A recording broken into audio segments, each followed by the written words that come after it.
আজকের আমি আপনাদের টোস্ট বানিয়ে দেখাবো। আর এই টোস্ট বিস্কুট আপনারা খুব সহজেই কিন্তু বাড়িতে বানিয়ে নিতে পারবেন, একদম বেকারির মতো। তো এই টোস্ট বানাতে গেলে বেশি কিছু উপকরণও লাগে না, সুজি হলে হবে। সুজি ডিম দিয়ে বানাবো। তো অনেকে অনেক রকমভাবেই বানায়, আমি আমার মতো করে বানাবো। আপনারা দেখবেন আপনাদের উপকারে আসবে, আর খেতেও কিন্তু দুর্দান্ত একদম মনে হবে যে একটা দামি টোস্ট পাওয়া যায় না, যেটা বিস্কুটের মতো খুব সুন্দর খেতে লাগে, সেই রকমের টোস্ট এইটা হয়েছে।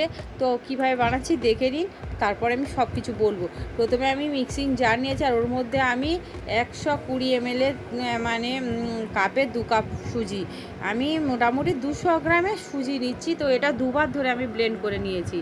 এরপরে দেখুন এরকম হবে, খুব মিহি গুঁড়ো হবে না, এরকম। এবার আমি এটা সাইডে সরিয়ে রাখবো। আর চিনি আমি ওই কাপ মেপে, ওই 120 ml কাপ মেপে আমি 1 কাপ চিনি গুঁড়ো করে নিয়েছি। আর এখানে আমি 2টো ডিম ফাটিয়ে নিয়ে নেব একটা পাত্রে।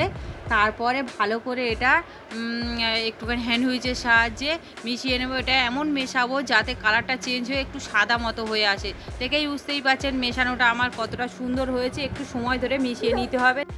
এখানে আপনারা যদি ডিমের পরিবর্তে টক দই দিতে চান, তাহলে এই পরিমাণ সুজির জন্য 100 গ্রাম টক দই লাগবে। আর সুজি গুঁড়ো করাটা এরপর দিয়ে দেব। গুঁড়ো করে রাখা চিনিটা দিয়ে দেব।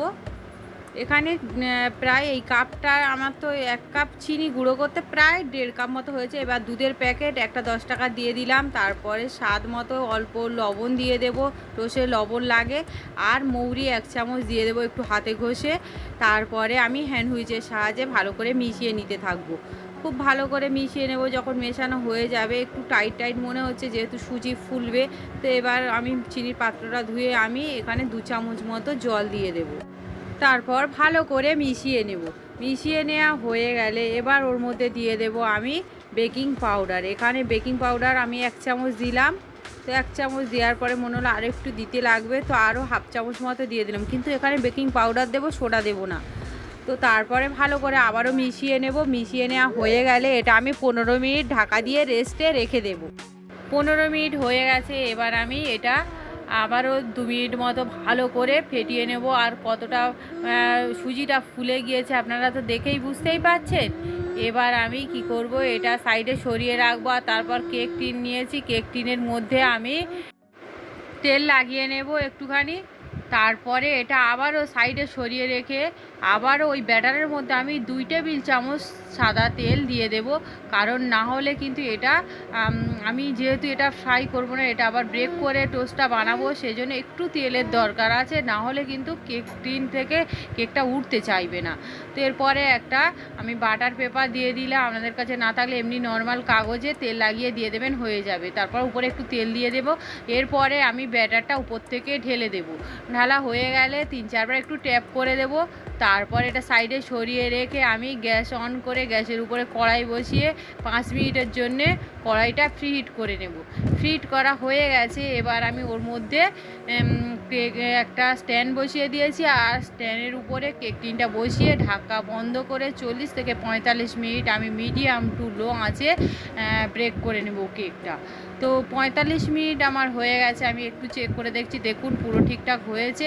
উপরটা আমার কিন্তু আমার এই ঢাকাটায় ঠেকে গিয়েছিল, তাই উপরটা সাদা একটু হয়েছে, তাই পুরোটাই একই সমান কালার আসেনি। কিন্তু আমি চেক করে দেখছি একদম ঠিকঠাক হয়েছে। তো এবার আমি এটা ঠান্ডা করব, তারপরে এটা কেকটা মোল্ড আউট করে দেখাচ্ছি।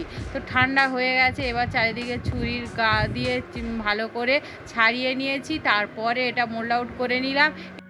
এরপর তলা থেকে যে বাটার পেপারটা দিয়েছিলাম, এটা আস্তে আস্তে তুলে নেব। দেখুন তলাটা কতটা সুন্দর হয়েছে, একটুও কিন্তু পুড়ে যায়নি, খুব সুন্দর কালার হয়েছে। এবার কি করব, এটা উল্টে নেব। তারপরে একটা ছুরির সাহায্যে আমি খুব সুন্দর করে পিস পিস করে কেটে নেব। যে কোনো দিক দিয়ে কাটলে হবে। তো যেহেতু আমার এটা 4 কোনা, তো যে কোনো দিক দিয়ে কাটলে হবে। তো একটু পাতলা পাতলা করে কেটে নেব, যেমন টোস্ট মানে হয় পাতলা তেমন মাপে কাটবো। আর ভেতরটা দেখেই বুঝতে পারছি কত সুন্দরভাবে আমার কেকটা বেক হয়েছে। তো এবার আমি এটা আস্তে আস্তে এইভাবে পিস পিস করে কেটে নেব। তো এইভাবে পিস পিস করে কিন্তু আমি পুরো কেকটা কেটে নেব। দেখুন দেখতে কতটা সুন্দর হয়েছে। একটা আমি হাতে করে নিয়ে দেখাচ্ছি, দেখুন দেখতে কতটা সুন্দর দেখতে হয়েছে। তো এইভাবে কিন্তু এরকম পাতলা করে আমি কিন্তু মোটামুটি পুরো কেকটা আমি পিস কেটে নেব। তো সব কেটে নেওয়া হয়ে গেছে, দেখেই বুঝতেই পারছেন। এবার এটা আমি বেক করব, তার জন্য কড়াই ফ্রিহিট করে নিয়েছি আর করতে বসিয়ে দিয়েছি। আর এবার আমি একটা প্লেটে তেল লাগিয়ে নেব। তারপর প্লেটের উপরে আমি পিসগুলো এইভাবে সাজিয়ে নিয়েছি। এবার কড়াই ফ্রিট হয়ে গেছে, আমি ঢাকা খুলে ওর মধ্যে দিয়ে দিলাম। এরপর ঢাকা বন্ধ করে আমি 20 থেকে 25 মিনিট এটা ব্রেক করব। তবে 5 মিনিট অন্তর আমি এটাকে উল্টে দেব, প্রত্যেক 5 মিনিট অন্তর অন্তর অন্তর উল্টে দেব।